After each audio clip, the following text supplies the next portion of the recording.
Assalamualaikum dear students, welcome to the platform of Nan Academy. I am your host Mohammad Zulqarnain.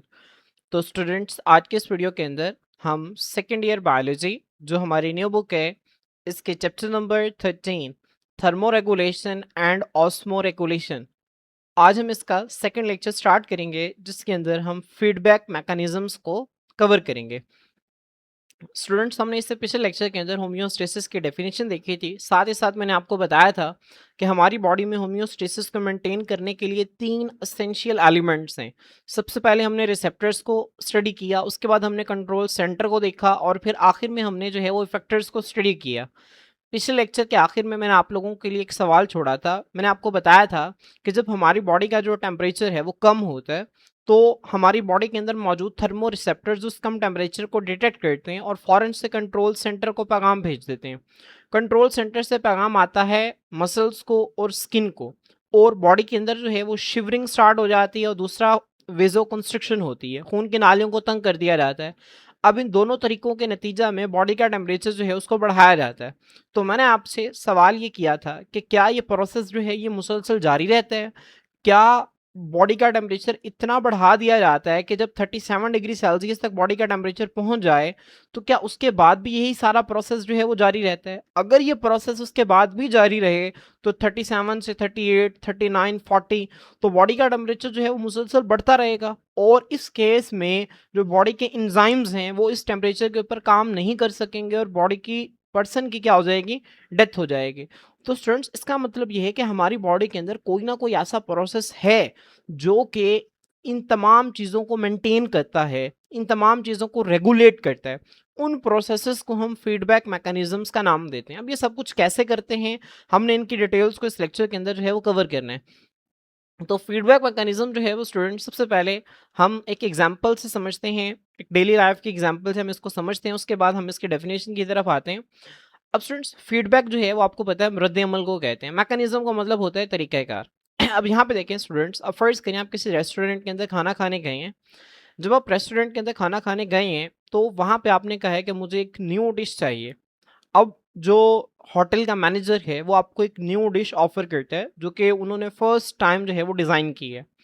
अब students अगर आप जो है वो न्यू डिश खाते हैं और खा के फीडबैक देते हैं कि बहुत अच्छी जो है ये डिश बनी हुई है, तो स्टूडेंट्स अब मैनेजर जो है वो क्या करते हैं, वो उस फीडबैक को पॉजिटिव फीडबैक के तौर पे लेते हैं। पॉजिटिव फीडबैक में स्टूडेंट्स वो क्या करेगा, वो शेफ को जो है वो कहेगा कि ये डिश जो है ये बहुत अच्छी है, आपने इस डिश को जो है वो मजीद ज़्यादा तैयार करना है और मजीद ज़्यादा लोगों को सर्व करना है। ठीक है, अब वो क्या करेगा स्टूडेंट्स, यहाँ पे देखिए जो डिश बनने का एक प्रोसेस था, ये जो डिश बनने का एक अमल था, अब इस प्रोसेस का आउटपुट ये आया कि डिश बहुत अच्छी थी। अब आपने ये आउटपुट दिया, अब आपके इस आउटपुट ने उस डिश बनने के अमल को मजीद तेज कर दिया। मतलब ये कि अब ज़्यादा डिशेस जो हैं वो उस तरह की तैयार होंगे और ज़्यादा लोगों को सर्व की जाएंगे। लेकिन स्टूडेंट्स अगर आपने वो जो नई डिश मैनेजर ने पेश की, अगर आप जो है वो उस पर फीडबैक देते हैं कि नहीं ये बिल्कुल अच्छी नहीं थी, बहुत बुरी थी, तो स्टूडेंट्स अब इस केस में मैनेजर क्या करेगा, वो उसको नेगेटिव फीडबैक के तौर पे लेगा। अब जैसे ही वो आपने फीडबैक उसका अच्छा नहीं दिया तो मैनेजर जो है वो क्या कहेगा, वो शेफ को कह देगा कि अब आपने इस जैसी मजीद डिश तैयार नहीं करनी। तो वो क्या करेगा, उस डिश बनने के अमल को स्टॉप कर देगा, रोक देगा। तो स्टूडेंट्स फीडबैक मैकेनिज्म जो है ये असल में ऐसे प्रोसेसेस होते हैं जिसमें एक प्रोसेस का जो आउटपुट है वो उस प्रोसेस को कंट्रोल करता है। अगर आप इसके डेफिनेशन देखें ना, फीडबैक मैकेनिज्म की डेफिनेशन क्या है, तो these are regulatory processes. Regulatory processes का मतलब होता है ये ऐसी चीजें हैं जो कि ये ऐसे अमल हैं, ये ऐसे प्रोसेसेस हैं जो कि चीजों को रेगुलेट करते हैं, चीजों को जो है वो मेंटेन करते हैं। अब स्टूडेंट्स इन रेगुलेटरी प्रोसेसेस के अंदर क्या होता है, जो आउटपुट है, आउटपुट का मतलब होता है जो रद्द अमल है या फिर प्रोडक्ट ऑफ अ सिस्टम। कोई एक सिस्टम चल रहा है, कोई एक सिस्टम काम कर रहा है, उस सिस्टम का जो एक प्रोडक्ट है या जो आउटपुट है वो क्या करता है, वो उस पूरे स्टूडेंट्स प्रोसेस को जो है वो क्या करता है, कंट्रोल करता है। इस यूज उसको इस्तेमाल किया जाता है to control the behaviour of the system itself, उस सिस्टम के अपने बिहेवियर को कंट्रोल करने के लिए।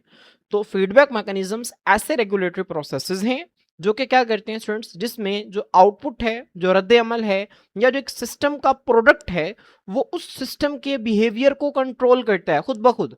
कि वो सिस्टम आया कि उसको मजीद बढ़ाना है उस सिस्टम के काम को, या उस सिस्टम के काम को जो है वो बंद कर देना है। तो स्टूडेंट्स अब ये जो चीज़ है इसको फीडबैक मैकेनिज्म जो है वो डिटरमिन करते हैं। यहाँ पे देखें स्टूडेंट्स, ये डिश बनने का एक प्रोसेस था, आप इसको सिस्टम समझें कि डिश बनने का एक सिस्टम है। अब इस सिस्टम का प्रोडक्ट जो थी वो ये डिश थी।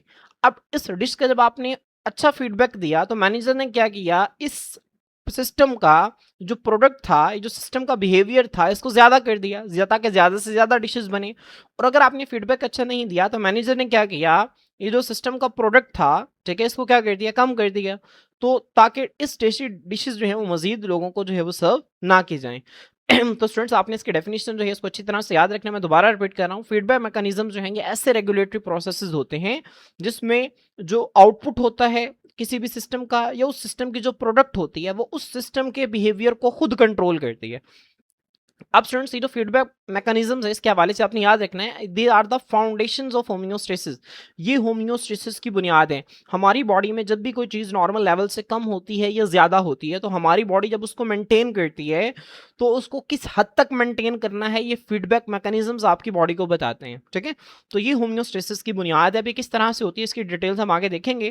तो स्टूडेंट्स फीडबैक मैकेनिज्म जो है इसकी दो टाइप्स होती हैं, एक को हम पॉजिटिव फीडबैक कहते हैं और एक को हम नेगेटिव फीडबैक कहते हैं। अब पॉजिटिव फीडबैक में क्या होता है स्टूडेंट्स, पॉजिटिव फीडबैक में ये जो आपको नजर आ रहा है ना सिस्टम, इस सिस्टम का जो आउटपुट है, इस सिस्टम का जो प्रोडक्ट है वो इस सिस्टम की एक्टिविटी को मजीद ज्यादा कर देता है। नेगेटिव फीडबैक में क्या होता है स्टूडेंट्स, इस सिस्टम का जो आउटपुट या प्रोडक्ट है वो इस सिस्टम की एक्टिविटी को कम कर देगा, रोक देगा। ठीक है, तो स्टूडेंट्स अब हमने इनकी डिटेल्स को कवर करना है। सबसे पहले हमारी बुक में नेगेटिव फीडबैक की डिटेल मेंशन है। तो स्टूडेंट्स आए हम सबसे पहले नेगेटिव फीडबैक जो है इसको स्टार्ट करते हैं। स्टूडेंट्स आपकी बुक के अंदर नेगेटिव फीडबैक की डेफिनेशन लिखी हुई है, वो कहते हैं a negative feedback system is a mechanism. एक नेगेटिव फीडबैक सिस्टम जो है एक ऐसा तरीकाकार है जिसमें क्या किया जाता है, output or product of a system, एक सिस्टम की जो आउटपुट है या उस सिस्टम का जो प्रोडक्ट है वो क्या करता है स्टूडेंट्स, वो उस सिस्टम की एक्टिविटी को कम कर देगा, रिड्यूस कर देगा। या मैं आपको समझा चुका हूं कि नेगेटिव फीडबैक में क्या होता है स्टूडेंट्स, नेगेटिव फीडबैक मैकेनिज्म जो है एक ऐसा सिस्टम है जिसमें एक सिस्टम का आउटपुट या प्रोडक्ट जो है वो उस सिस्टम की एक्टिविटी को कम कर देगा, स्टॉप कर देगा, रोक देगा। इसको हम नेगेटिव फीडबैक कहते हैं। तो आपने इसकी डेफिनेशन याद रखनी है। जबकि पॉजिटिव फीडबैक सिस्टम की डेफिनेशन भी स्टूडेंट्स इसी तरह से होगी। वहां पे क्या होगा, पॉजिटिव फीडबैक सिस्टम की जब हम डेफिनेशन पढ़ेंगे तो वहां पे ये होगा क्या, positive feedback system is a mechanism in which output or product of a system reduces की जगह वहां पे क्या आ जाएगा, वहां पे आ जाएगा इंक्रीज। ठीक है, तो पॉजिटिव फीडबैक में क्या होगा कि एक सिस्टम का जो आउटपुट है या जो सिस्टम का प्रोडक्ट है वो सिस्टम की एक्टिविटी को मजीद बढ़ा देगा। नेगेटिव फीडबैक में क्या होगा कि एक सिस्टम का जो आउटपुट है या प्रोडक्ट है वो सिस्टम की एक्टिविटी को कम कर देगा। अब स्टूडेंट्स नेगेटिव फीडबैक जो है आपने इसके हवाले से याद रखना है कि it is the most common form of regulation. हमारी बॉडी के अंदर जो सबसे ज्यादा प्रोसेसेस जिस फीडबैक मैकेनिज्म की टाइप के जरिए रेगुलेट किए जाते हैं वो नेगेटिव फीडबैक मैकेनिज्म है। तो आपने इसको याद रखना है कि नेगेटिव फीडबैक मैकेनिज्म हमारी बॉडी के अंदर ज्यादा कॉमन है बनिस्बत पॉजिटिव फीडबैक मैकेनिज्म के। ठीक है, तो ये वाला पॉइंट भी आप इसको याद रखेंगे। अब स्टूडेंट्स अगर आपसे डिफरेंस पूछ लिया जाता है कि difference between positive feedback and negative feedback, तो ये वाली स्लाइड आपको नजर आ रही है। इसी तरह की स्लाइड में आपको आगे पॉजिटिव फीडबैक में दिखाऊंगा, तो आपने दरमियान में लाइन लगा के डेफिनेशन नोट और इसकी एग्जांपल्स को जो है वो लिख देना है। तो आपका ये 2 नंबर का बेहतरीन डिफरेंस जो है वो बन जाएगा।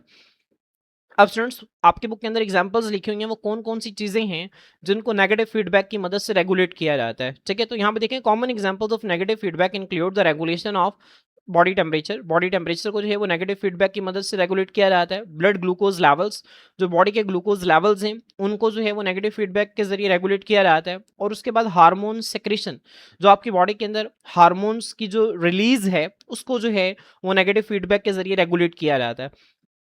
अब स्टूडेंट्स ये जो हार्मोन सेक्रेशन है ना, इसको हम जब हम ह्यूमन एंडोक्राइन सिस्टम स्टडी करेंगे ना वहाँ पे हम इसको दोबारा से देखेंगे। जो ह्यूमन एंडोक्राइन सिस्टम है ना उसका आखिरी जो टॉपिक है वो भी फीडबैक मैकेनिज्म है। वहाँ पे हमने फीडबैक मैकेनिज्म्स को, इसकी दोनों टाइप्स को दोबारा से स्टडी करना है। लेकिन वहाँ पे हम इस प्रोसेस को सिर्फ और सिर्फ हार्मोन्स के हवाले से जो है वो स्टडी करेंगे। तो स्टूडेंट्स हार्मोन्स का अभी हमारे इस चैप्टर के अंदर जो है वो जिक्र नहीं है, इसी वजह से हम इसको भी नहीं देख रहे कि नेगेटिव फीडबैक किस तरह से हार्मोन्स को जो है उसको कंट्रोल करता है। तो आपने ऊपर वाली दोनों चीज़ों को जो है वो समझना है। सबसे पहले देखें बॉडी टेम्परेचर, इसकी डिटेल हमारी बुक के अंदर मेंशन है। तो ब्लड ग्लूकोज लेवल्स के हवाले से मैं आपको पहले बता देता हूँ। होता ये कि जैसे हम खाना खाते हैं हमारी बॉडी के अंदर जो है वो ग्लूकोज जो है स्टूडेंट्स जैसे कि क्या होती है, ग्लूकोज का लेवल ज़्यादा हो जाता है। अब जैसे ही ब्लड ग्लूकोज का लेवल ज़्यादा होता है तो हमारी बॉडी के अंदर जो पेनक्रियाज है, पेनक्रियाज क्या करता है, इस चेंज को डिटेक्ट करता है और वो फौरन से इंसुलिन खारिज करता है। इंसुलिन एक हार्मोन है जो कि शुगर के मरीज लगाते हैं। आपने देखा होगा ना, शुगर के मरीजों में क्या होता है, उनकी बॉडी के अंदर शुगर का लेवल ज़्यादा होता है। और जब वो इंसुलिन के टीके लगाते हैं तो उस टीके की वजह से इंसुलिन का जो लेवल है उनकी बॉडी के अंदर वो ज़्यादा होता है और उनकी बॉडी के अंदर शुगर जो है वो मेंटेन रहती है। अब वो इंसुलिन के टीके क्यों लगाते हैं स्टूडेंट्स, क्योंकि उनकी बॉडी के अंदर जो है वो इंसुलिन की वो क्वांटिटी नहीं बनती जो कि उनके लिए ज़रूरी है। जब उनकी बॉडी के अंदर पेनक्रियाज इंसुलिन नहीं बनाता तो फिर वो बाहर से इंसुलिन के इंजेक्शन लगाते हैं, जिसकी वजह से उनकी बॉडी के अंदर जो है वो ग्लूकोज रेगुलेट रहती है। अब नॉर्मल पर्सन के अंदर क्या होता है स्टूडेंट, जैसे ही हम खाना खाते हैं हमारी बॉडी के अंदर भी ग्लूकोज का लेवल ज़्यादा होता है, लेकिन पेनक्रियाज जो है वो इसको डिटेक्ट करता है और इंसुलिन खारिज करता है। वो इंसुलिन जाती है लिवर के पास और मसल्स के पास और उनको कहती है कि ब्लड से इजाफी ग्लूकोज को ले लें। वो ब्लड से इजाफी ग्लूकोज को लेते हैं और उस ग्लूकोज को ग्लाइकोजन के अंदर कन्वर्ट करके अपने अंदर स्टोर कर लेते हैं। किसके अंदर कन्वर्ट करके, ग्लाइकोजन के अंदर कन्वर्ट करके अपने अंदर स्टोर कर लेते हैं। अब स्टूडेंट्स होता यह है कि इंसुलिन जो है वो लिवर और मसल को मुसलसल जो है वो कहती रहती है कि इसको ब्लड से ग्लूकोज को लें। अब होता यह कि नॉर्मल से भी जो ग्लूकोज का लेवल है ना, फर्ज करें कि नॉर्मल ब्लड ग्लूकोज का लेवल है, पहले जब आपने खाना खाया तो ये ज़्यादा होगा, यहाँ पे चला गया। अब इंसुलिन आहिस्ता-आहिस्ता इसको कम करवाती है और इतना कम करवा देती है कि स्टूडेंट्स जब ये नॉर्मल लेवल से नीचे आ जाएगा ना, तो अब नॉर्मल लेवल से जैसे ही नीचे आया तो ये भी नुकसानदेह है बॉडी के लिए। तो अब स्टूडेंट्स यहाँ पे हुआ क्या, ये एक प्रोसेस था जिसके नतीजे में ब्लड का ग्लूकोज का लेवल कम हो रहा था। अब जैसे ही नॉर्मल लेवल से कम आया ना, तो फ़ौरन से स्टूडेंट्स यहाँ पे क्या हुआ, यहाँ से जो है पैगाम गया पेनक्रियाज को और पेनक्रियाज ने इंसुलिन के रिलीज़ को बंद कर दिया। अब हुआ क्या स्टूडेंट्स, ये एक प्रोसेस चल रहा था जिसमें बॉडी का ग्लूकोज का लेवल कम हो रहा था, ये इस प्रोसेस का आउटपुट था। प्रोसेस क्या था, प्रोसेस ये था कि पेनक्रियाज ने इंसुलिन को खारिज करना है, इंसुलिन ने जाना है लिवर और मसल के पास और उनसे कहना है कि ब्लड से ग्लूकोज को लेके ग्लाइकोजन बना लें। और इस प्रोसेस का आउटपुट ये था कि ब्लड में ग्लूकोज का लेवल कम हो रहा था। अब जैसे ही ब्लड में ग्लूकोज का लेवल नॉर्मल से कम हुआ तो अब ये वाला जो है इस सिस्टम का, इस प्रोसेस का आउटपुट है। अब इस आउटपुट ने क्या किया, इस सिस्टम की एक्टिविटी को कम कर दिया, रिड्यूस कर दिया। कैसे कर दिया कि इसने जैसे ही नॉर्मल लेवल ग्लूकोज का कम हुआ, इसने इंसुलिन के प्रोडक्शन को ही बंद कर दिया। क्यों बंद कर दिया, ताकि मजीद ग्लूकोज का लेवल कम ना हो। ठीक है, तो स्टूडेंट्स अब इसे कहते हैं नेगेटिव फीडबैक। नेगेटिव फीडबैक में क्या होता है कि एक जो सिस्टम है, उस सिस्टम का जो आउटपुट या प्रोडक्ट है वो उस सिस्टम की एक्टिविटी को रिड्यूस कर देता है, कम कर देता है। अब स्टूडेंट्स इसी को जो है वो हम बॉडी टेम्परेचर के हवाले से जो है वो देखते हैं। तो स्टूडेंट्स यहाँ पे आपकी बुक के अंदर regulation of body temperature by negative feedback mechanism, इसकी डिटेल जो है वो गिवन है। अब यहाँ पे देखें स्टूडेंट्स, ये आपको जो है वो ह्यूमन ब्रेन नजर आ रहा है। अब ह्यूमन ब्रेन के अंदर स्टूडेंट्स जो पार्ट जो कि टेम्परेचर को रेगुलेट करता है उसको हाइपोथैलेमस कहते हैं। ह्यूमन ब्रेन की जो डिटेल है ये हम ह्यूमन नर्वस सिस्टम के अंदर कवर करेंगे, लेकिन आपने याद रखना है कि जो हाइपोथैलेमस है स्टूडेंट्स, ये ब्रेन का वो पार्ट है जो कि हमारी बॉडी के अंदर टेम्परेचर को रेगुलेट करता है। और अगर आप याद करें हमारे ब्रेन का वो कौन सा पार्ट है जो कि ब्लड प्रेशर को रेगुलेट करता था, वो था मेडुला ऑब्लोंगेटा। ठीक है, तो हम इसको भी जो है वो ह्यूमन नर्वस सिस्टम में जब हम ब्रेन के पार्ट्स को स्टडी करेंगे ना, तो वहां पे हम इन दोनों पार्ट्स को जो है वो मजीद डिटेल से देखेंगे। अब स्टूडेंट्स होता क्या है, जैसे ही हमारी बॉडी के अंदर जो टेम्परेचर है वो नॉर्मल से क्या होता है स्टूडेंट्स, ज़्यादा होता है, एक्सीड करता है, तो फिर हमारी बॉडी के अंदर जो टेम्परेचर को डिटेक्ट करने के लिए रिसेप्टर्स होते हैं, उनको हम थर्मो रिसेप्टर्स कहते हैं। वो फ़ौरन से इस चेंज को भांप लेते हैं और वो पैगाम भेज देते हैं किसको, कंट्रोल सेंटर को। अब मैंने आपको बताया कि हमारे ब्रेन के अंदर जो हाइपोथैलेमस है ये असल में कंट्रोल सेंटर है टेम्परेचर का, ये टेम्परेचर को रेगुलेट करता है। तो स्टूडेंट्स जैसे ही हाइपोथैलेमस तक पैगाम पहुंचता है कि बॉडी का टेम्परेचर ज़्यादा हो गया है, तो हाइपोथैलेमस फौरन से क्या करता है, फौरन से जो है ये उस पैगाम को देखता है और फिर उसके हवाले से सोचता है कि आखिर क्या किया जा सकता है बॉडी के टेम्परेचर को कम करने के लिए। तो फिर ये फौरन से हमारी जिल्द के अंदर मौजूद जो स्वेट ग्लैंड्स होते हैं, स्वेट ग्लैंड्स कहते हैं पसीना खारिज करने वाले जो ग्लैंड्स होते हैं, उन तक ये पैगाम भेजता है। जैसे स्वेट ग्लैंड्स को पैगाम हाइपोथैलेमस का मिलता है, ये पसीना खारिज करना शुरू कर देते हैं। अब जैसे ही जिस्म से पसीना खारिज होता है, उस पसीने में मौजूद जो पानी है, वो हवा की मदद से बुखारात बन के उठता है, जिससे जिस्म का टेम्परेचर जो है वो क्या होता है, कम होता है। जैसे ही बॉडी का टेम्परेचर जो है वो क्या होता है स्टूडेंट्स, कम होता है, तो इसके नतीजे में होता क्या है कि बॉडी का जो टेम्परेचर है वो आहिस्ता आहिस्ता जैसे जैसे कम होता रहता है, तो एक वक्त आता है कि जो टेम्परेचर है ये नॉर्मल लेवल से भी कम हो जाता है। अब जब ये टेम्परेचर नॉर्मल लेवल से भी कम होता है ना, तो फौरन से क्या किया जाता है स्टूडेंट्स, इस प्रोसेस को, पसीना खारिज करने वाला जो अमल है ना, इसको रोक दिया जाता है। इसको नेगेटिव फीडबैक कहते हैं। यहाँ पे देखें स्टूडेंट्स, आप इसको समझें। अब बाहर का टेम्परेचर ज्यादा है, बाहर हीट है, उस हीट की वजह से आपकी बॉडी का टेम्परेचर क्या हो गया, ज्यादा हो गया। अब स्टूडेंट्स जैसे ही टेम्परेचर ज्यादा हुआ, तो इस ज्यादा टेम्परेचर को डिटेक्ट कौन करेंगे, रिसेप्टर्स डिटेक्ट करेंगे। और वो मखसूस रिसेप्टर्स जो कि टेम्परेचर को डिटेक्ट करते हैं, इनको हम थर्मो रिसेप्टर्स कहते हैं। याद है मैंने आपको बताया था इससे पिछले लेक्चर के अंदर कि वो रिसेप्टर्स जो प्रेशर को डिटेक्ट करते हैं उन्हें हम बैरो रिसेप्टर्स कहते हैं, और वो रिसेप्टर्स जो कि टेम्परेचर को डिटेक्ट करते हैं हम थर्मो रिसेप्टर्स कहते हैं। अब स्टूडेंट्स ये जो थर्मो रिसेप्टर्स हैं ये हमारी स्किन के अंदर भी मौजूद होते हैं, और यही थर्मो रिसेप्टर्स जो हैं स्टूडेंट्स, ये हाइपोथैलेमस के अंदर भी मौजूद होते हैं। ठीक है, हाइपोथैलेमस जो है ये ब्रेन का पार्ट है, ये कंट्रोल सेंटर है, लेकिन इसके बावजूद हाइपोथैलेमस के अंदर कुछ ऐसे रिसेप्टर्स मौजूद होते हैं जो कि टेम्परेचर को खुद भी डिटेक्ट करते हैं। तो होता यह है स्टूडेंट्स, ये जो थर्मो रिसेप्टर्स हैं जो कि हाइपोथैलेमस के अंदर मौजूद होते हैं, जैसे ही ये टेम्परेचर को क्या करते हैं स्टूडेंट्स, डिटेक्ट करते हैं कि बॉडी का टेम्परेचर जो है वो ज्यादा हो गया है, तो ये फौरन से हाइपोथैलेमस के उस हिस्से को पैगाम भेजते हैं जो कि असल में कंट्रोल सेंटर का काम कर रहा है, जिसने असल में स्वेट ग्लैंड्स तक पैगाम को भेजना है। तो यहाँ पे देखें, थर्मो रिसेप्टर्स जो हैं जो कि हाइपोथैलेमस के अंदर मौजूद हैं, ये इसको फौरन से डिटेक्ट करते हैं, और ये फिर हाइपोथैलेमस के उस हिस्से को पैगाम भेजते हैं जिसने हीट को मेंटेन करना है, जिसने टेम्परेचर को मेंटेन करना है। और हाइपोथैलेमस का वो हिस्सा जो कि टेम्परेचर को मेंटेन करता है उसको थर्मो रेगुलेटर कहते हैं। क्या कहते हैं स्टूडेंट्स, थर्मो रेगुलेटर। तो यहां से जो है वो पैगाम जाता है thermo regulator area of hypothalamus के पास, और वहां से पैगाम वो भेजते हैं स्वेट ग्लैंड्स को। स्वेट ग्लैंड्स जो हैं ये क्या स्टूडेंट्स, ये फैक्टर्स हैं। अब ये क्या करते हैं स्टूडेंट्स, ये पसीना खारिज करते हैं। पसीना खारिज करने के नतीजे में क्या होता है, बॉडी का टेम्परेचर कम होता है। अब स्टूडेंट्स ये बाकायदा एक सिस्टम चल रहा है, इस सिस्टम का जो आउटपुट है वो ये है कि बॉडी का टेम्परेचर कम हो रहा है। अब जैसे ही बॉडी का टेम्परेचर जो है स्टूडेंट्स वो 37 डिग्री सेल्सियस से कम होता है, 37 डिग्री सेल्सियस से नीचे आता है, तो अब ये बॉडी के लिए नुकसानदेह है, क्योंकि बॉडी जो है उसको 37 ही चाहिए, ना इससे ऊपर ना इससे नीचे, बॉडी को यही टेम्परेचर चाहिए। अब जैसे ही इससे नीचे आता है बॉडी का टेम्परेचर, तो स्टूडेंट्स होता क्या है कि यहाँ पे आपकी बॉडी जो है वो इस सिस्टम को रोक देती है, इस सिस्टम को क्या कर देती है, स्टॉप कर देती है, रोक देती है। क्यों, ताकि बॉडी का टेम्परेचर मजीद कम ना हो। तो जैसे ही बॉडी का टेम्परेचर जो है वो नॉर्मल लेवल से कम होता है, तो यहाँ से स्टूडेंट सिग्नल जाता है, यहाँ पर थर्मो रिसेप्टर के पास सिग्नल जाता है कि अब बॉडी का टेम्परेचर जो है वो नॉर्मल से भी कम हो रहा है, अब इस सिस्टम को अब आप रोक दें, इस सिस्टम की जो एक्टिविटी है इसको कम कर दें। तो यहाँ से होता ये कि जैसे इसको स्टॉप सिग्नल जाता है, ये आगे थर्मो रेगुलेटर को पैगाम भेजना बंद कर देता है। जैसे थर्मो रेगुलेटर को पैगाम भेजना बंद होता है, तो वो आगे स्वेट ग्लैंड्स को पैगाम भेजना बंद करता है, जिसके नतीजा में जो स्वेटिंग है वो भी रुक जाती है। तो स्टूडेंट्स ये है नेगेटिव फीडबैक मैकेनिज्म। ठीक है, अब इसी को जो है वो हम थ्योरी से देखते हैं। हमारी बुक में स्टूडेंट्स वो लिखता है, वो कहता है कि अगर बॉडी टेम्परेचर जो है वो एक्सीड कर जाता है, बढ़ जाता है, the set point of 37 degree Celsius, 37 degree Celsius के सेट पॉइंट से अगर हमारी बॉडी का टेम्परेचर ज्यादा हो जाता है, तो जो थर्मो रिसेप्टर्स हैं हाइपोथैलेमस के अंदर, और हाइपोथैलेमस ऑफ ब्रेन, अब ब्रेन का पार्ट है ना हाइपोथैलेमस, तो ब्रेन के हाइपोथैलेमस में जो थर्मो रिसेप्टर्स मौजूद हैं वो फौरन से इस चेंज को डिटेक्ट कर लेते हैं, भांप लेते हैं, और फिर वो क्या करते हैं स्टूडेंट्स, वो सिग्नल्स भेजते हैं टू द कंट्रोल सेंटर। और अब स्टूडेंट्स ये जो कंट्रोल सेंटर है ये खुद भी हाइपोथैलेमस ही है। अब हाइपोथैलेमस का वो हिस्सा जो कि टेम्परेचर को डिटेक्ट करता है उसे हम थर्मो रिसेप्टर एरिया कहते हैं, उसे हम कहते हैं thermo receptor area in the hypothalamus.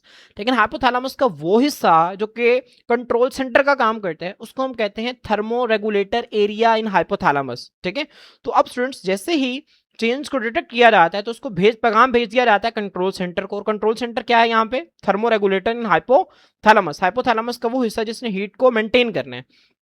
अब ये क्या करता है स्टूडेंट्स, ये जो कंट्रोल सेंटर है आगे पैगाम भेजता है इफेक्टर्स को, और इफेक्टर्स यहाँ पे कौन है, स्वेट ग्लैंड्स हैं, पसीना खारिज करने वाले ग्लैंड्स हैं जो कि हमारी जिल्द के अंदर मौजूद होते हैं। और इफेक्टर्स क्या करते हैं स्टूडेंट्स, इफेक्टर्स जो हैं वो रद्द-ए-अमल जाहिर करते हैं पसीना खारिज करके। अब जैसे ही पसीना खारिज होता है हवा की मदद से, जैसे ही वो पानी बुखारात बन के उठता है, तो हमारी बॉडी का टेम्परेचर आहिस्ता आहिस्ता कम होता है। ठीक है, तो ये क्या करता है स्टूडेंट्स, ये हमारे टेम्परेचर को क्या कर देता है, पसीना कम कर देता है। अब इस कम होने के नतीजा में, टेम्परेचर कम होने के नतीजा में एक वक्त आता है कि बॉडी का टेम्परेचर जो है वो नॉर्मल से भी कम होना शुरू हो जाता है। जैसे ही वो नॉर्मल से भी कम होना शुरू हो जाता है ना, तो स्टूडेंट्स अब ये जो थर्मो रिसेप्टर्स हैं, अब ये वाला जो आउटपुट है ना बॉडी का टेम्परेचर कम होना, ये इन थर्मो रिसेप्टर्स को अफेक्ट करता है नेगेटिवली, मनफी तौर पर। मतलब पहले इन्हें कह रहा था कि बॉडी का टेम्परेचर ज्यादा है, अब इन्हें कह रहा है कि बॉडी का टेम्परेचर कम हो रहा है। तो जैसे ही वो पैगाम भेजता है कि बॉडी का टेम्परेचर कम हो रहा है, तो फौरन से इस प्रोसेस को जो है वो रोक दिया जाता है। तो यहां पर देखिए students, the output of this process, इस प्रोसेस का जो आउटपुट है, और आउटपुट क्या है कि बॉडी का जो टेम्परेचर है वो सेट पॉइंट से भी क्या हो गया है, कम हो गया है। अब ये इन्फ्लुएंस असरअंदाज होता है थर्मो रिसेप्टर्स के ऊपर नेगेटिवली, मनफी तौर पर। ठीक है, अब ये बॉडी का टेम्परेचर नॉर्मल सेट पॉइंट से भी कम होना, ये थर्मो रिसेप्टर्स के ऊपर मनफी तौर पर असरअंदाज होता है। और इसके नतीजा में क्या होता है, एज अ रिजल्ट इसके नतीजा में the thermo receptors stop sending messages to the control centre. और ये जो थर्मो रिसेप्टर्स है ना स्टूडेंट्स, ये पैगाम भेजना कंट्रोल सेंटर को बंद कर देते हैं। जैसे ही कंट्रोल सेंटर को पैगाम भेजना बंद होगा, स्वेट ग्लैंड्स को पैगाम भेजना बंद हो जाएगा। और जैसे ही स्वेट ग्लैंड्स को पैगाम मिलना बंद होगा, तो ये स्वेट खारिज करना भी बंद कर देगा। ठीक है, तो स्टूडेंट्स होपफुली आपको इसकी बहुत अच्छी अंडरस्टैंडिंग हो गई होगी। इसी तरह स्टूडेंट्स, अगर हमारी बॉडी का टेम्परेचर जो है वो नॉर्मल लेवल से कम हो जाए तो फिर क्या होगा, ये मैंने आपको इससे पिछले लेक्चर के अंदर बताया था। जैसे ही हमारी बॉडी का जो टेम्परेचर है वो नॉर्मल लेवल से क्या होता है स्टूडेंट्स, कम होता है, तो फौरन से थर्मो रिसेप्टर जो है वो उसको डिटेक्ट करते हैं। और स्टूडेंट्स फौरन से पैगाम किसको भेजा जाता है, थर्मो रिसेप्टर्स उसको डिटेक्ट करते हैं, और थर्मो रेगुलेटर इन हाइपोथैलेमस जो है उसको पैगाम जाता है। और वो क्या करता है स्टूडेंट्स, वो फिर आगे इफेक्टर्स को पैगाम भेजता है। और अब इफेक्टर्स कौन है स्टूडेंट्स, अब इफेक्टर्स हैं मसल्स, और हमारी जो ब्लड वेसल्स के अंदर जो मसल्स हैं वो, और दूसरी हमारी स्किन। अब होता ये है कि स्टूडेंट्स हमारी स्किन के अंदर जो है एक तो शिवरिंग स्टार्ट हो जाती है। ठीक है, शिवरिंग से मुराद क्या, मैंने आपको बताया था ना, हमारे मसल्स जो है मुसलसल कॉन्ट्रैक्ट और रिलैक्स करते हैं, जिसके नतीजा में होता क्या है, जिसके नतीजा में हमारे मसल्स के अंदर जो है वो हीट जनरेट होती है, और उस हीट को इस्तेमाल करके बॉडी टेम्परेचर को ज़्यादा करती है। दूसरे नंबर पे स्टूडेंट्स क्या होता है, वेजो कंस्ट्रिक्शन होती है, जो खून की नालियां हैं उनको तंग कर दिया जाता है, ताकि कम से कम हीट जो है वो बॉडी से एनवायरनमेंट की तरफ जाए। इससे बॉडी का जो टेम्परेचर है वो ज़्यादा रहता है। अब स्टूडेंट्स होता ये है कि जब बॉडी का टेम्परेचर जो है वो नॉर्मल सेट पॉइंट से ज़्यादा हो जाता है, तो अब ये भी एक चेंज है। अब ये सारा प्रोसेस का आउटपुट ये है कि बॉडी का टेम्परेचर बढ़ रहा है, लेकिन जैसे ही बॉडी का टेम्परेचर सेट पॉइंट से ज्यादा होता है, तो फौरन से जो है वो पैगाम जाता है थर्मो रिसेप्टर्स को, और थर्मो रिसेप्टर्स को नेगेटिव सिग्नल जाता है, और फिर सारे प्रोसेस को जो है वो बंद कर दिया जाता है, स्टॉप कर दिया जाता है। ठीक है, तो अगर हमारी बॉडी का टेम्परेचर नॉर्मल से ज्यादा हो जाए या नॉर्मल से कम हो जाए, दोनों को नेगेटिव फीडबैक मैकेनिज्म के जरिए रेगुलेट किया जाता है। तो स्टूडेंट्स होपफुली आपको यहाँ तक चीज़ें जो है वो अच्छी तरह से क्लियर हो गई होंगी। इसको मैं आप लोगों को बहुत ही अच्छी तरह से समझा चुका हूँ। अब स्टूडेंट्स हम पॉजिटिव फीडबैक को देखते हैं। पॉजिटिव फीडबैक क्या है स्टूडेंट्स, यहाँ पे देखें, वो कहता है अ पॉजिटिव फीडबैक जो सिस्टम है स्टूडेंट्स, ये एक ऐसा रेगुलेटरी मैकेनिज्म है जिसमें एक सिस्टम का जो आउटपुट है या उस सिस्टम का जो प्रोडक्ट है, वो क्या करता है, उस सिस्टम की एक्टिविटी को मजीद ज्यादा कर देता है, मजीद बढ़ा देता है। ठीक है, तो इसकी डेफिनेशन आपने याद रखनी है कि पॉजिटिव फीडबैक जो सिस्टम है ये एक ऐसा रेगुलेटरी मैकेनिज्म है, ये चीजों को बरकरार रखने वाला एक ऐसा तरीकाकार है जिसमें क्या किया जाता है, किसी भी सिस्टम का जो प्रोडक्ट है या उसका जो आउटपुट है उसको पहले से मजीद ज्यादा कर दिया जाता है। अब स्टूडेंट्स इससे होता क्या है, आप यहीं तक जो है वो इसकी डेफिनेशन याद कर लेंगे तो भी बहुत है। आपकी बुक के अंदर ये लाइन लिखी हुई, आप चाहें तो उसको काट सकते हैं। अब इसके नतीजे में होता ये है कि जो पॉजिटिव फीडबैक है वो असल में जो ओरिजिनल स्टिमुलस था उसको इन्हांस कर देता है। स्टिमुलस कहते हैं चेंज को।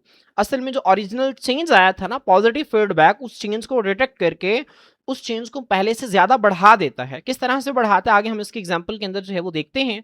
तो स्टूडेंट्स ये इसकी डेफिनेशन थी। उसके बाद इन होम्योस्टेसिस पॉजिटिव फीडबैक जो है ये लेस कॉमन है नेगेटिव फीडबैक की निस्बत, तो आपने इसको भी याद रखना है।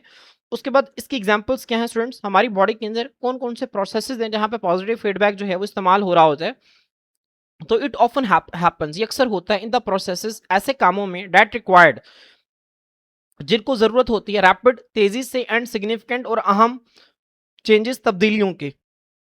स्टूडेंट्स पॉजिटिव फीडबैक जो है ये हमारी बॉडी के अंदर उन प्रोसेसेस के अंदर होते हैं जिनमें आम तौर पर तेजी से और अहम तब्दीलियों की जरूरत होती है, जैसा कि ब्लड क्लॉटिंग, खून को जमना, और दूसरा है लेबर एंड चाइल्ड बर्थ। अब स्टूडेंट्स ब्लड क्लॉटिंग, खून को जमना जो है इसकी डिटेल आपकी बुक के अंदर मेंशन नहीं है, लेकिन इसके हवाले से मैं आपको बता देता हूँ। अलबत्ता लेबर और चाइल्ड बर्थ की डिटेल जो है वो आपकी बुक के अंदर मेंशन है, तो इसको हम डिटेल से जो है वो कवर करेंगे, इसकी थ्योरी भी रीड करेंगे। लेकिन ब्लड क्लॉटिंग जो है ये कैसे पॉजिटिव फीडबैक है इसको मैं आप लोगों को समझा देता हूँ। अब स्टूडेंट्स होता ये है कि जैसे ही आपकी बॉडी के अंदर कोई खून की नाली डैमेज होती है, ब्लड वेसल डैमेज होती है, तो आपकी बॉडी की कोशिश होती है कि इसको रिपेयर किया जाए, इसको ठीक किया जाए। अब आपके ब्लड के अंदर 3 तरह के सेल्स हैं, ये आपने फर्स्ट ईयर के अंदर पढ़े हैं, red blood cells, white blood cells और प्लेटलेट्स। अब स्टूडेंट्स ये जो प्लेटलेट्स है ना, इनका काम होता है ब्लड क्लॉटिंग, इन्होंने खून को जमाना है। अब जैसे ही स्टूडेंट्स क्या हुआ, यहाँ पे आपको नजर आ गया कि आपके ब्लड के अंदर जो है, जैसे ही ब्लड वेसल को डैमेज हुई, तो अब जो प्लेटलेट्स वहां पे मौजूद होते हैं वो उस जगह पे आके इकट्ठे हो जाते हैं। जैसे स्टूडेंट ये प्लेटलेट यहाँ पे आके इकट्ठा होता है तो ये इससे केमिकल्स रिलीज होते हैं। वो केमिकल्स क्या करते हैं, वो मजीद प्लेटलेट्स को बुलाते हैं। जब वो मजीद प्लेटलेट्स आ जाते हैं तो काफ़ी सारे प्लेटलेट्स जो हैं वो यहाँ पे मिलकर क्या करते हैं, ब्लड की क्लॉटिंग करते हैं। तो आपने इस पॉइंट को याद रखना है। बिल्कुल ऐसे ही है जिस तरह फर्ज करें आप रास्ते में जा रहे हैं, आपने एक एक्सीडेंट देख लिया जिसमें किसी शख्स को जो है वो बहुत गहरी चोट लगी है। अब आप अकेले हैं, आप क्या करेंगे, आप हेल्प को बुलाएंगे, आप हेल्प हेल्प की कॉल देंगे। तो इससे होगा ये कि आपके इर्द गिर्द जो लोग हैं वो भी आपकी मदद करने के लिए वहां पे पहुंच जाएंगे। तो आप यही समझें कि जैसे ही खून की नाली डैमेज होती है तो जो प्लेटलेट यहाँ पे मौजूद हैं वो हेल्प की कॉल देते हैं। हेल्प की कॉल कैसे देते हैं, वो केमिकल सिग्नल्स को रिलीज करते हैं जिससे इर्द गिर्द मौजूद जितने भी प्लेटलेट्स हैं वो सारे उस जगह पे इकट्ठे हो जाते हैं और ये सारे प्लेटलेट्स मिलकर फिर क्या करते हैं, इस ब्लड वेसल को दोबारा से रिपेयर करते हैं। ठीक है, अब हुआ क्या स्टूडेंट्स, यहाँ पे अब ब्लड वेसल को रिपेयर करने का एक बाकायदा एक सिस्टम है, एक बाकायदा एक प्रोसेस है जिसमें प्लेटलेट यहाँ पे आके एक जो है वो इकट्ठा हुआ। अब जैसे ये प्लेटलेट यहाँ पे आया, अब स्टूडेंट्स ये चेंज है, ये क्या है, चेंज है। अब आपकी बॉडी ने क्या किया, इस चेंज को पहले से ज्यादा कर दिया। मतलब जैसे एक प्लेटलेट आया, इससे केमिकल सिग्नल्स रिलीज हुए, इन केमिकल सिग्नल्स ने मजीद प्लेटलेट्स को बुलाया। अब जब काफी सारे प्लेटलेट्स आ गए तो इनसे मजीद केमिकल सिग्नल्स रिलीज हुए और इन्होंने फिर मजीद काफी सारे नए प्लेटलेट्स को बुला लिया। और ये प्रोसेस इसी तरह से जो है वो चलता रहता है जब तक कि ये ब्लड वेसल मुकम्मल तौर पर रिपेयर नहीं हो जाती। ठीक है, तो ये है स्टूडेंट्स पॉजिटिव फीडबैक। अब स्टूडेंट्स इसकी जो एग्जांपल है, जो दूसरी एग्जांपल है इसकी, जो है लेबर एंड चाइल्ड बर्थ, जिसको हमने डिटेल से जो है वो कवर करना है। लेबर किसे कहते हैं स्टूडेंट्स, लेबर जो है वो आम लैंग्वेज के अंदर हम जो है वो इसको मजदूरी को कहते हैं, लेकिन बायोलॉजी के अंदर जब भी लेबर का वर्ड आएगा तो आपने उसको याद रखना है। ये असल में लेबर जो है ये लेबर पेन को रिप्रेजेंट करता है। किसको रिप्रेजेंट करता है स्टूडेंट्स, लेबर पेन। और लेबर पेन क्या होती है स्टूडेंट्स, ये वो पेन है जो कि मदर की बॉडी के अंदर होती है at the time of child delivery. ठीक है, तो चाइल्ड की डिलीवरी के वक्त within the mother's body जो पेन होती है उसको लेबर पेन कहते हैं। तो लेबर पेन और चाइल्ड बर्थ और जो बच्चे की पैदाइश है, ये किस तरह से पॉजिटिव फीडबैक जो है इसको शो करती है, आपने इसको जो है वो ध्यान से समझना है। तो स्टूडेंट्स इसकी डिटेल एग्जांपल यहाँ पे लिखी हुई है, child birth an example of positive feedback. इसमें सबसे पहले देखें होता क्या है। सबसे पहला जो पॉइंट है वो है स्ट्रेचिंग इन फिटस। अब फिटस किसे कहते हैं स्टूडेंट्स, फिटस उस बच्चे को कहते हैं जो कि within the mother's body मौजूद है, जो कि अभी जो है जिसकी पैदाइश नहीं हुई। ये आपको फिटस नजर आ रहा है। अब होता ये है कि जो फिटस है ना स्टूडेंट्स, ये मौजूद होता है यूट्रियस के अंदर। ये जो आपको वॉल नजर आ रही है ना, इसको यूट्रियस कहते हैं। क्या कहते हैं इसे, यूट्रियस कहते हैं। हम इसकी डिटेल्स जो हैं जब हम ह्यूमन रिप्रोडक्टिव सिस्टम पढ़ेंगे तो वहाँ पे हम इसकी डिटेल्स को जो है वो कवर करेंगे, लेकिन अभी सिर्फ आप याद रखें कि जो चाइल्ड जिस जगह पे मौजूद है इसको हम यूट्रियस कहते हैं। यूट्रियस के आगे स्टूडेंट्स ये आपको जो है वो एक नैरो ओपनिंग नजर आ रही है, इसको हम सर्विक्स का नाम देते हैं। किसका नाम देते हैं, सर्विक्स का नाम देते हैं। होता ये है कि ये जो चाइल्ड है जो कि अभी जिसकी पैदाइश नहीं हुई, इसको हम फिटस का नाम दे रहे हैं। ये जो फिटस है स्टूडेंट्स, ये क्या करता है, इसके अंदर नेचुरल मूवमेंट्स होती हैं। ये अपने हाथ पाँव को फैलाता है, हाथों को फैलाता है, पाँव को फैलाता है, और इसका ये जो हेड है ना, ये इस सर्विक्स के ऊपर जोर लगाता है। क्यों जोर लगाता है, ताकि इसको यहाँ से बाहर आने दिया जाए। अब जैसे ही स्टूडेंट्स इस फिटल के अंदर जो है इसकी मूवमेंट्स होती हैं तो हम कहते हैं स्ट्रेचिंग इन फिटस। यहाँ पे इसके लिए क्या लफ्ज इस्तेमाल होता है, स्ट्रेचिंग इन फिटस। जैसे फिटस जो है वो अपने हाथ पाँव को फैलाता है, स्ट्रेच करता है, तो इसके नतीजा में यूट्रियस की दीवारों के अंदर कॉन्ट्रेक्शंस होती हैं। क्या होती हैं स्टूडेंट्स, कॉन्ट्रेक्शन होती है। यहाँ पे देखें, जैसे इसका जो सर है ये इसके ऊपर फोर्स लगाता है, अपने हाथ पाँव को फैलाता है, तो ये जो यूट्रियस की दीवारें हैं इनके अंदर कॉन्ट्रेक्शंस होती हैं। कॉन्ट्रेक्शन से मुराद ये कि जो यूट्रियस है ये ऊपर से नीचे इस चाइल्ड के ऊपर एक फोर्स लगाती है ताकि इसको बाहर एक्सपेल किया जाए, इसको बाहर निकाला जाए। अब ये जो कॉन्ट्रैक्शंस होती है ना स्टूडेंट्स यूट्रियस की दीवारों के अंदर, अब ये एक चेंज है। क्या है, ये एक चेंज है। पहले नहीं हो रही थी, लेकिन अब यूट्रियस की दीवारों के अंदर कॉन्ट्रैक्शंस होने लग गई हैं। अब इस कॉन्ट्रैक्शंस को फौरन से यूट्रियस की दीवारों के अंदर जो रिसेप्टर्स मौजूद होते हैं ना, फौरन से इनको डिटेक्ट कर लेते हैं। क्या कर लेते हैं, इनको डिटेक्ट कर लेते हैं कि अब यूट्रियस की दीवारों के अंदर कॉन्ट्रैक्शंस होने लग गई हैं, तो वो फौरन से इस चेंज को डिटेक्ट करके पैगाम भेज देते हैं ब्रेन के हाइपोथैलेमस को। किसको भेज देते हैं, हाइपोथैलेमस को। अब स्टूडेंट्स याद रखें, हाइपोथैलेमस ही ब्रेन का वो कंट्रोल सेंटर है जो कि थर्मो रेगुलेटर का काम कर रहा था। और अब चाइल्ड बर्थ के दौरान भी पैगाम किसको गया है, यूट्रियस से। यूट्रियस के अंदर जो रिसेप्टर्स मौजूद हैं उन्होंने हाइपोथैलेमस को पैगाम भेजा। अब हाइपोथैलेमस ने क्या किया स्टूडेंट्स, हाइपोथैलेमस के ना बिल्कुल साथ एक ग्लैंड होता है, इसे पिट्यूटरी ग्लैंड कहते हैं। क्या कहते हैं इसे? पिट्यूटरी ग्लैंड कहते हैं। इसके बिल्कुल साथ मौजूद होते हैं। पिट्यूटरी ग्लैंड से स्टूडेंट्स एक हार्मोन निकलता है, इसका नाम है ऑक्सीटोसिन। क्या नाम है स्टूडेंट्स इसका? ऑक्सीटोसिन। अब होता यह है कि जैसे ही, मैं इसको दोबारा रिपीट कर रहा हूँ, जैसे ही जो फिटस है इसने स्ट्रेचिंग शुरू की, इसने हाथ पांव को फैलाना शुरू किया, इसके सर ने यहाँ पे जोर लगाना शुरू किया, तो यहाँ से जो पैगाम है, अब यहाँ से स्टूडेंट्स जैसे इसकी स्ट्रेचिंग हुई तो यूट्रियस की दीवारों के अंदर कॉन्ट्रेक्शन होना शुरू हो गए। यूट्रियस ने जो है वो इसको बाहर की तरफ धकेलना शुरू किया। अब यूट्रियस की जो कॉन्ट्रेक्शंस हैं, इनको फौरन से यूट्रियस की दीवारों में मौजूद रिसेप्टर्स ने डिटेक्ट कर लिया और इन्होंने पैगाम भेज दिया हाइपोथैलेमस को। हाइपोथैलेमस ने क्या किया स्टूडेंट्स, इसके साथ जो ग्लैंड मौजूद है जिसे पिट्यूटरी ग्लैंड कहते हैं, इस ग्लैंड को पैगाम भेजा और इस ग्लैंड से एक हार्मोन निकला जिसका नाम है ऑक्सीटोसिन। क्या है स्टूडेंट्स? ऑक्सीटोसिन। अब ये जो ऑक्सीटोसिन हार्मोन है ना स्टूडेंट्स, ये ब्रेन के अंदर जो पिट्यूटरी ग्लैंड है वहां से रिलीज हुआ और ब्लड के जरिए यूट्रियस की दीवारों तक पहुंचा। कहां पे पहुंचा? यूट्रियस की दीवारों तक पहुंचा। और इस ऑक्सीटोसिन हार्मोन ने क्या किया, यूट्रियस की दीवारों की जो कॉन्ट्रैक्शन थी उसको पहले से भी ज्यादा कर दिया। पहले से भी क्या कर दिया स्टूडेंट्स? ज्यादा कर दिया। अब जब यूट्रियस की दीवारों की जो कॉन्ट्रैक्शंस हैं वो पहले से भी ज्यादा हो गई हैं, तो अब मजीद ज्यादा जो पैगाम है वो यहां से जो है वो हाइपोथैलेमस तक जाएगा। अब जब ज्यादा पैगाम जाएगा तो इससे पैगाम आगे पिट्यूटरी ग्लैंड तक जाएगा, पिट्यूटरी ग्लैंड से मजीद ऑक्सीटोसिन रिलीज होगा। तो स्टूडेंट्स ये जो प्रोसेस है ये उस वक्त तक चलता रहेगा जब तक कि ये जो फिटस है ये मदर की बॉडी से बाहर नहीं आ जाता। ठीक है, तो स्टूडेंट्स ये पॉजिटिव फीडबैक की जो है वो एग्जांपल है। अब इसकी जो है स्टूडेंट्स हम इसकी जो है वो डिटेल्स को जो है वो यहाँ से देखते हैं। आप पहले इस फ्लो चार्ट डायग्राम से जो है उसको समझ लें कि जैसे ही फिटस ने जो है वो स्ट्रेचिंग शुरू की तो यूट्रियस की दीवारों के अंदर जो है वो कॉन्ट्रैक्शंस होना स्टार्ट हो गए। जैसे यूट्रियस की दीवारों के अंदर कॉन्ट्रैक्शंस हुई तो इसको यूट्रियस की दीवारों के अंदर मौजूद रिसेप्टर्स ने क्या कर लिया? डिटेक्ट कर लिया। जैसे ही इन्होंने डिटेक्ट किया तो यहाँ से जो पैगाम है वो हाइपोथैलेमस को गया।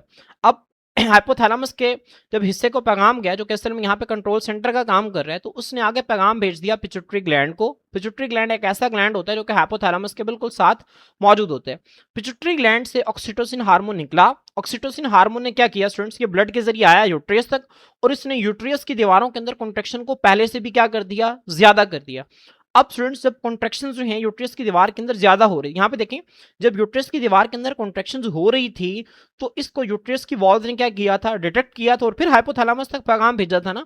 अब ऑक्सीटोसिन के नतीजा में यूट्रियस की दीवारों के अंदर कॉन्ट्रैक्शंस पहले से भी कहीं ज्यादा हो गई हैं। अब इसके नतीजा में होगा ये कि यूट्रियस की जो वॉल्स हैं वो इनको ज्यादा डिटेक्ट करेंगी और ज्यादा पैगाम जो है वो हाइपोथैलेमस को भेजेंगे, जिसके नतीजे में हाइपोथैलेमस जो है वो ज्यादा ऑक्सीटोसिन को क्या करवाएगा? रिलीज करवाएगा। तो यहाँ पे देखें जो कॉन्ट्रैक्शन इन यूट्रियस है ये पॉजिटिव फीडबैक जो है वो एग्जिबिट करता है, शो करता है, जिसके नतीजा में जो कंट्रोल सेंटर है उसको ज्यादा सिग्नल्स जाते हैं ताकि वो ज्यादा ऑक्सीटोसिन को क्या करे? रिलीज करे। ठीक है, और स्टूडेंट्स ये जो प्रोसेस है, ये जो आपको लूप नजर आ रही है ना, इसको लूप का वर्ड आपकी बुक में इस्तेमाल किया गया है। ये जो लूप है, ये जो प्रोसेस है, ये उस वक्त तक जारी रहता है जब तक कि फिटस की जो है वो डिलीवरी नहीं हो जाती। तो स्टूडेंट्स अब इसी की जो है वो हम थ्योरी को रीड करते हैं। यहाँ पे देखें वो कहते हैं ड्यूरिंग चाइल्ड बर्थ, बच्चे की पैदाइश के दौरान जो कॉन्ट्रैक्शंस है यूट्रियस की दीवारों का जो सिकुड़ना है, अब वो सिकुड़ती क्यों? ताकि उस फिटस को जो है वो बाहर धकेला जा सके, बाहर की तरफ फोर्स लगाई जा सके। अब जो यूट्रस की दीवारों के अंदर जो कॉन्ट्रैक्शंस हैं वो क्या करती हैं स्टूडेंट्स? वो नर्व इंपल्सेस भेजती हैं किसको? कंट्रोल सेंटर को। और कंट्रोल सेंटर यहाँ पे क्या है? वो पार्ट ऑफ हाइपोथैलेमस, हाइपोथैलेमस का हिस्सा है। अब स्टूडेंट्स जैसे ही कंट्रोल सेंटर को जो है वो पैगाम जाता है यूट्रियस की दीवारों से, तो कंट्रोल सेंटर जो है वो क्या करता है? वो स्टूडेंट्स आगे पैगाम भेज देता है पिट्यूटरी ग्लैंड को। पिट्यूटरी ग्लैंड उसके बिल्कुल साथ मौजूद होता है और पिट्यूटरी ग्लैंड क्या करता है स्टूडेंट्स? एक हार्मोन खारिज करता है जिसका नाम है ऑक्सीटोसिन। इनकी डिटेल जो है वो हम आगे ह्यूमन एंडोक्राइन सिस्टम के अंदर तफसील से देखेंगे। तो जैसे पिट्यूटरी ग्लैंड तक पैगाम गया, उससे आगे स्टूडेंट्स उसने ऑक्सीटोसिन को खारिज कर दिया। अब ऑक्सीटोसिन क्या काम करता है स्टूडेंट्स? ये जो ऑक्सीटोसिन है ये फिर क्या करता है? ये स्टिमुलेट करता है, मुतहर्रिक करता है किसको? यूट्रियस की दीवारों के अंदर मजीद कॉन्ट्रैक्शंस को। ये यूट्रियस की दीवार को मजीद ज्यादा कॉन्ट्रैक्ट करवाता है और ताकि वो मजीद जोर से उस फिटस को जो है वो बॉडी से बाहर एक्सपेल कर सके, बॉडी से बाहर निकाल सके। अब जब यूट्रस की दीवारों के अंदर कॉन्ट्रैक्शंस पहले से ज्यादा हो गई हैं तो स्टूडेंट इससे होगा ये कि कंट्रोल सेंटर को पहले से ज्यादा पैगाम जाएंगे। ठीक है, जब कंट्रोल सेंटर को पहले से ज्यादा पैगाम जाएंगे तो वो पिट्यूटरी ग्लैंड को कहेगा कि पहले से ज्यादा ऑक्सीटोसिन को रिलीज करो। ऑक्सीटोसिन जब ज्यादा रिलीज होगी तो फिर उसके नतीजा में होगा ये कि जो यूट्रस की दीवारों की जो कॉन्ट्रैक्शन है वो मजीद ज्यादा हो जाएंगी और ये इसी तरह से प्रोसेस जो है ये चलता रहेगा। तो ये ऑक्सीटोसिन जो है वो यूट्रस की दीवारों के कॉन्ट्रैक्शंस को मुतहर्रिक करता है, विच इन टर्न जो कि बदले में क्या करते हैं? सेंड्स भेजती हैं more nerve impulses. Nerve impulses students असल में उस पैगाम को कहते हैं जो कि जो है वो ब्रेन से बॉडी पार्ट्स तक आता है या बॉडी पार्ट से ब्रेन तक जाता है। इस पैगाम को हम नर्व इम्पल्स कहते हैं। इसको जो है वो हम ह्यूमन नर्वस सिस्टम के अंदर तफसील से देखेंगे, तो जो कि मजीद पैगाम जो है वो हाइपोथैलेमस तक भेजता है, जिसके नतीजा में ज़्यादा ऑक्सीटोसिन जो है वो रिलीज होता है। उसके बाद स्टूडेंट्स क्या होता है, जो पॉजिटिव फीडबैक का जो लूप है, लूप कहते हैं, जो आपको ऊपर नजर आ रहा है ना, ये जो आपको जो है वो फ्लो चार्ट डायग्राम में नजर आ रहा था, जो लूप है पॉजिटिव फीडबैक का, ये उस वक्त तक चलता रहता है जब तक कि ये जो फिटस है ये within the mother's mother body से जो है वो बाहर नहीं आ जाता। ठीक है, जो लूप है मुसलसल जारी रहता है until the baby is born, जब तक कि जो बच्चे की पैदाइश नहीं हो जाती। तो स्टूडेंट्स होपफुली आपको यहाँ तक चीजें जो है वो अच्छी तरह से समझ आ गई होंगी। इसके बाद स्टूडेंट्स आपके बुक में एक छोटा सा बॉक्स बना हुआ है जिसमें अनरेगुलेटेड पॉजिटिव फीडबैक का जिक्र है। अब होता ये है स्टूडेंट्स, ये जो पॉजिटिव फीडबैक है ना, ये सिर्फ उस वक्त तक होता है जब तक के जो ओरिजिनल फैक्टर है जिसने इस पूरे पॉजिटिव फीडबैक को शुरू करवाया था, जब तक वो फैक्टर बाकी रहता है तब तक ही होता रहता है। और जब वो फैक्टर खत्म हो जाता है ना, तब ये वाला जो पॉजिटिव फीडबैक का अमल है ये भी स्टॉप हो जाता है, ये भी रुक जाता है। मैं आप लोगों को इस फ्लो चार्ट से समझाता हूँ जो मैंने आपको सबसे पहले यहाँ पे दिखाया था। अब देखें, ये पॉजिटिव फीडबैक शुरू कहाँ से हुआ था, जब फिटस ने स्ट्रेचिंग करना स्टार्ट की थी। तो जब फिटस जो है वो मदर्स की बॉडी से बाहर आ गया है, तो अब ये वाली स्ट्रेचिंग तो खत्म हो जाएगी। जैसे ये वाली स्ट्रेचिंग खत्म होगी तो ये नीचे वाला सारे का सारा प्रोसेस जो है वो भी क्या हो जाएगा, वो भी स्टॉप हो जाएगा, वो भी रुक जाएगा। ठीक है। अब स्टूडेंट्स, अगर क्या हो, अगर किसी वजह से ये जो पॉजिटिव फीडबैक है ये स्टॉप ना हो और ये मुसलसल जारी रहे, तो इसके नतीजा में क्या हो सकता है? तो इसके नतीजा में स्टूडेंट्स जो सेहत है, जो हमारी हेल्थ है, वो बुरी तरह से मुतासर हो सकती है। अब किस तरह से सेहत मुतासर होती है, ये डिपेंड करता है कि हमारी बॉडी के अंदर कौन सा फीडबैक जो प्रोसेस है वो अनरेगुलेटेड हो रहा है, मतलब उसको बगैर रेगुलेशन के जो है वो मुसलसल हुई जा रहा है, मुसलसल जो है वो पॉजिटिव फीडबैक प्रोसेस जो है वो हमारी बॉडी के अंदर जारी है और उसको रोकने के लिए कोई चीज़ मौजूद नहीं है। अब यहाँ पे स्टूडेंट्स आपकी बुक के अंदर जो है एक शॉर्ट क्वेश्चन आपसे पूछा जा सकता है, इंपॉर्टेंट बॉक्स है, कि किस तरह से जो अनरेगुलेटेड पॉजिटिव फीडबैक सिस्टम्स हैं वो आपके सेहत के मसाइल का जो है वो जन्म दे सकते हैं। तो आपने इसको जो है वो अच्छी तरह से याद रखना है। स्टूडेंट्स वो कहते हैं समटाइम्स बाजू का जो अनरेगुलेटेड पॉजिटिव फीडबैक सिस्टम्स होते हैं, ठीक है, ऐसे फीडबैक पॉजिटिव फीडबैक सिस्टम्स जिसको रेगुलेट करने के लिए कोई चीज़ मौजूद नहीं होती, ये जो ऐसे पॉजिटिव फीडबैक सिस्टम जो कि मुसलसल हुए जा रहे होते हैं, उनको रोकने के लिए कुछ भी नहीं है, तो वो सेहत के मसाइल को जो है वो जन्म दे सकती हैं। अब कैसे जन्म दे सकती हैं स्टूडेंट्स, आपकी बुक में इसकी एक एग्जाम्पल जो है वो मेंशन है। अब स्टूडेंट्स इस एग्जाम्पल को समझने से पहले आप लोग नॉर्मल इन्फ्लेमेशन के प्रोसेस को समझें। इन्फ्लेमेशन स्टूडेंट्स हम किसे कहते हैं? इन्फ्लेमेशन हम सूजन को कहते हैं। मैंने आपको फर्स्ट ईयर के अंदर बताया था इन्फ्लेमेशन के हवाले से आप 5 चीज़ें आपने याद रखनी है। जहाँ पे इन्फ्लेमेशन होगी वहाँ पे आपको रेडनेस मिलेगी, वहाँ पे आपको हीट मिलेगी, वहाँ पे पेन होगी, वहाँ पे स्वेलिंग होगी और जिस्म का वो हिस्सा काम नहीं करेगा, loss of function. Redness, heat, pain, swelling और लॉस ऑफ फंक्शन, ये 5 चीज़ें आपको इन्फ्लेमेशन में देखने को मिलती हैं। अब ये कैसे होती हैं आपने ध्यान से समझना है। इन्फ्लेमेशन की डेफिनेशन जो है ये आप अपनी बुक के ऊपर लिख लें। इन्फ्लेमेशन जो है ये बॉडीज नेचुरल एंड टेम्पोररी और आर्जी रिस्पॉन्स है टू इंजरी, किसी जख्म के खिलाफ और इन्फेक्शन, या अगर आपकी बॉडी के अंदर जरासीम जो है वो ज़्यादा तादाद के अंदर मौजूद हैं उसके अगेंस्ट, या किसी चोट के अगेंस्ट आपकी बॉडी का जो कुदरती और आर्जी रद्द-ए-अमल है उसे हम इन्फ्लेमेशन कहते हैं। मिसाल के तौर पर यहाँ पे देखें, आपकी स्किन के अंदर जो है वो कोई जंग आलूद जो कील है वो आपकी स्किन के अंदर चला गया। अब इसके ऊपर जो है वो जाहिर सी बात है नुकसानदेह जरासीम मौजूद हैं। अब जैसे ये बैक्टीरिया जो हैं स्टूडेंट्स ये आपकी बॉडी के अंदर दाखिल होंगे, तो वहाँ पे ये जो वाइट ब्लड सेल्स मौजूद होंगे, ये वाइट ब्लड सेल्स क्या करेंगे स्टूडेंट्स, वो उन जरासीमों को देखेंगे और उन जरासीमों को देखकर वो क्या करेंगे स्टूडेंट्स, वो पैगाम भेजेंगे दूसरे वाइट ब्लड सेल्स को कि वो भी आएँ, क्योंकि यहाँ पे जिस्म के हिस्से में जरासीम आ गए हैं। ये बिल्कुल इसी तरह से है जिस तरह फर्ज करें आप रास्ते में जा रहे हैं, आपको जो है 5-6 लड़के मिल जाते हैं, आपके वो आपसे जो है वो लड़ना चाह रहे होते हैं, लड़ाई करना चाह रहे होते हैं। अब 5-6 लड़कों से आप अकेले तो नहीं लड़ सकते, तो आप क्या करते हैं, आप एक कॉल करते हैं जिससे आपके साथ वाले मजीद दोस्त जो है वो आ जाते हैं आपकी हेल्प के लिए। इसी तरह से यहाँ पे है, जरासीम काफ़ी सारे हैं, व्हाइट ब्लड सेल देखिए यहाँ पे आपको थोड़े नजर आ रहे हैं।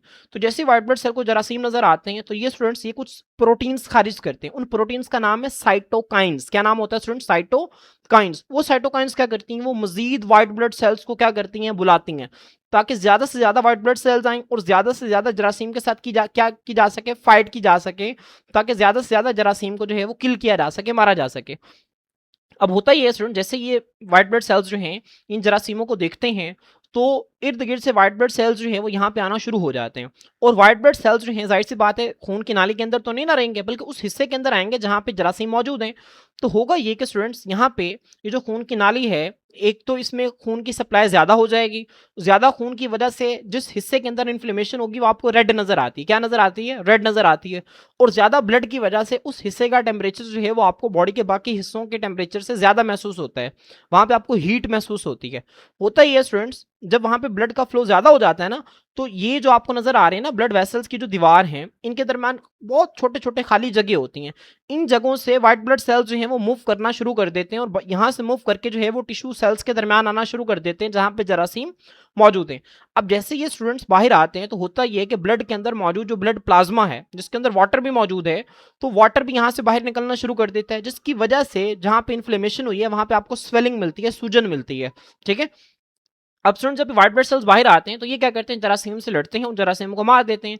जैसे ही जरासीम खत्म हो गए, मर गए, तो ये जो साइटोकाइंस का रिलीज होना है ये भी बंद हो जाएगा और मजीद व्हाइट ब्लड सेल्स को नहीं बुलाया जाएगा। ठीक है? अब स्टूडेंट्स यहाँ पे मसला कहाँ पे आता है? मसला तब आता है कि जब आपकी बॉडी के अंदर कोई ऐसी इन्फ्लेमेशन होती है जिसकी नौयत बहुत ही संगीन किस्म की है, या कोई ऐसा इन्फेक्शन होता है जो कि बहुत ही संगीन किस्म का इन्फेक्शन है, आपकी बॉडी के अंदर बहुत तेजी से जो है वो डिवाइड कर रहे हैं, तो इस केस में जो व्हाइट ब्लड सेल्स हैं स्टूडेंट्स, वो साइटोकाइंस को रिलीज करते हैं ताकि मजीद व्हाइट ब्लड सेल्स आएँ। जब मजीद व्हाइट ब्लड सेल्स आते हैं तो वो मजीद साइटोकाइंस को रिलीज करते हैं, फिर वो मजीद को बुलाते हैं और ये प्रोसेस मुसलसल जारी रहता है, मुसलसल जारी रहता है। और इतने सारे व्हाइट ब्लड सेल्स जिस्म के उस हिस्से के अंदर इकट्ठे हो जाते हैं कि वो जरासीम के साथ साथ हमारी बॉडी के ऑर्गन्स को डैमेज करना शुरू कर देते हैं और ये हमारी बॉडी के लिए क्या है, नुकसानदेह है। तो स्टूडेंट्स यहाँ पे देखें थ्योरी में क्या लिखा हुआ है, वो कहता है इन सवियर इन्फ्लेमेशन, जो शदीद किस्म की जो सोजन के जो केसेस होते हैं और इन्फेक्शन या इन्फेक्शन के, द इम्यून सेल्स, असल में यहाँ पे इम्यून सेल्स से मुराद है वाइट ब्लड सेल्स। तो जो इम्यून सेल्स हैं, जो हमारी कुव्वत मुदाफ़ियत के सेल्स हैं, वो कुछ प्रोटीन्स को खारिज करते हैं जिनको हम साइटोकाइंस कहते हैं। तो आपने इनको याद रखना है। अब ये वाली जो साइटोकाइंस है ना स्टूडेंट्स, ये क्या करती हैं, ये फर्दर ये मजीद स्टिमुलेट मुतहरिक करती हैं इम्यून रिस्पॉन्स, मजीद हमारे दिफाई निज़ाम को ये मुतहरिक करती हैं। कैसे मुतहरिक करती हैं? मजीद वाइट ब्लड सेल्स को जो है वो बुलाना शुरू कर देती हैं।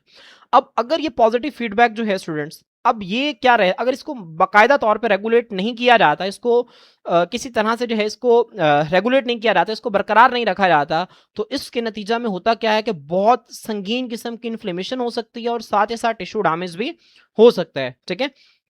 तो आपने इस पॉइंट को जो है वो याद रखना है। अब स्टूडेंट्स ये पॉजिटिव फीडबैक कैसे है कि अब देखें, जैसे ही चोट लगी, जरासीम आए, व्हाइट ब्लड सेल्स ने साइटोकाइंस रिलीज किए, साइटोकाइंस ने क्या किया, मजीद व्हाइट ब्लड सेल्स को बुला लिया। अब जब वो मजीद व्हाइट ब्लड सेल्स आए तो उन्होंने मजीद साइटोकाइंस को रिलीज किया, उन्होंने मजीद व्हाइट ब्लड सेल्स को बुला लिया। तो ये जो लूप है ये मुसलसल चलती रहेगी, चलती रहेगी। ठीक है? उस वक्त तक चलती रहती है जब तक कि हमारी बॉडी के अंदर जिस वजह से साइटोकाइंस रिलीज हुए थे वो वजह खत्म नहीं हो जाती। ठीक है? तो जैसे कि स्टूडेंट्स बहुत सवियर किस्म के डिसऑर्डर्स होते हैं, जैसे ब्लड पॉइजनिंग हो गई, जैसे नमूनिया हो गया, जैसे कोविड-19 हो गया, तो इन बीमारियों के अंदर ये वाले जो अनरेगुलेटेड पॉजिटिव फीडबैक सिस्टम है ना, ये हमें देखने को मिलता है। तो इसके नतीजा में होता ये है कि इन्फ्लेमेशन बहुत शदीद नौयत की होती है और साथ ही साथ जो है वो टिश्यू डैमेज भी हो जाता है। तो स्टूडेंट्स यहाँ पे आप इसको देख सकते हैं, इस पिक्चर से भी आप इसको समझ सकते हैं। जैसे इन्फेक्शन या इंजरी हुई तो इम्यून सेल्स ने क्या किया स्टूडेंट्स, इम्यून सेल्स एक्टिवेट हुए, उन्होंने साइटोकाइंस को रिलीज किया। इन साइटोकाइंस ने क्या किया, मजीद व्हाइट ब्लड सेल्स को बुलाया। उन व्हाइट ब्लड सेल जब ज्यादा हुए तो उन्होंने मजीद साइटोकाइंस को रिलीज किया। ठीक है? और इन तमाम व्हाइट ब्लड सेल्स ने फिर जरासीम के साथ लड़ना शुरू किया। अब ये प्रोसेस मुसलसल जारी रहा और व्हाइट ब्लड सेल्स की तादाद इतनी ज्यादा हो गई कि इसने एक तो एक्सेसिव इन्फ्लेमेशन कॉज की, बहुत ज्यादा वहां पे सूजन हो गई, बहुत ज़्यादा सूजन से मुराद है वहाँ पे बहुत ज़्यादा रेडनेस मिली, बहुत ज़्यादा पेन मिला, बहुत ज़्यादा जो है वो स्वेलिंग मिली वहाँ पे। ठीक है? तो बहुत ज़्यादा इन्फ्लेमेशन हो गई। दूसरा, वहाँ पे जो आपकी बॉडी के टिश्यूज़ और ऑर्गन्स हैं वो भी क्या हो गए, बुरी तरह से डैमेज हो गए। तो स्टूडेंट्स होपफुली आपको यहाँ तक चीज़ें जो हैं वो अच्छी तरह से क्लियर हो गई होंगी। इंशाल्लाह नेक्स्ट लेक्चर के अंदर हम बाकायदा ऑस्मो रेगुलेशन जो है इसको स्टार्ट करेंगे। आज के लिए इतना ही। अल्लाह हाफ़िज़।